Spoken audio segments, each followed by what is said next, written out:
മലയാളികൾക്ക് പ്രിയങ്കരനായ നടനും സംവിധായകനും നിർമ്മാതാവുമാണ് ലാൽ. സിദ്ദിഖുമായി ചേർന്ന് സംവിധാനം ചെയ്ത റാംജിറാം ഫിക്കിം എന്ന ആദ്യ ചിത്രത്തിലൂടെ തന്നെ പ്രേക്ഷക ശ്രദ്ധ പിടിച്ചുപറ്റാൻ അദ്ദേഹത്തിനായി. സിദ്ദിഖിനൊപ്പം ലാൽ സമ്മാനിച്ച ചിത്രങ്ങൾ ഒന്നിനോട് ഒന്നായി മെച്ചപ്പെട്ടതായിരുന്നു.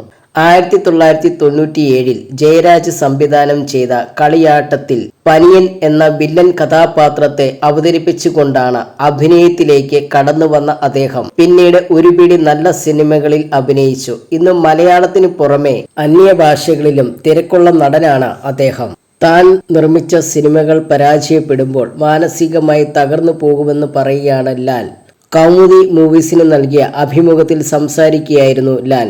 ചില സിനിമകൾ പരാജയപ്പെടുമ്പോൾ മാനസികമായി തകർന്നു തരിപ്പണമായി പോകും. അത് പൈസ നഷ്ടപ്പെടുന്നത് കൊണ്ട് മാത്രമല്ല, സിനിമയുടെ ഷൂട്ടിങ്ങും പോസ്റ്റ് പ്രൊഡക്ഷനുമൊക്കെയായി 5-6 മാസം പോകും. അതിനും എത്രയോ നാൾ മുതൽ തന്നെ സിനിമയുടെ എഴുത്തും കാര്യങ്ങളൊക്കെ തുടങ്ങിയിട്ടുണ്ടാകും. ഇത്രയും കാര്യങ്ങളൊക്കെ ചെയ്ത് ഒരു 25 ലക്ഷം രൂപ 50 ലക്ഷം രൂപ നഷ്ടപ്പെടുത്താൻ വേണ്ടിയാണല്ലോ എന്നൊക്കെ ആലോചിക്കുമ്പോൾ നമ്മൾ തകർന്നു പോകും. അന്നു മുതൽ എവിടെയെങ്കിലും വെറുതെ ഇരിക്കാമായിരുന്നു, അല്ലെങ്കിൽ എവിടെയെങ്കിലും പോയി അടിച്ചു പൊളിക്കാമായിരുന്നു. അപ്പോഴൊക്കെ ഈ പൈസയൊക്കെ നമ്മുടെ കയ്യിൽ തന്നെ ഇരുന്നേനെ. ഇത്രയും നാളത്തെ അധ്വാനവും സ്വപ്നങ്ങളെല്ലാം ഒരു ദിവസം ഇല്ലാതാകുമ്പോൾ വല്ലാത്ത സങ്കടമാണ്. എന്തിനാണ് ഈ സിനിമ ചെയ്തത് എന്ന് തോന്നൽ വരും, ലാൽ പറഞ്ഞു.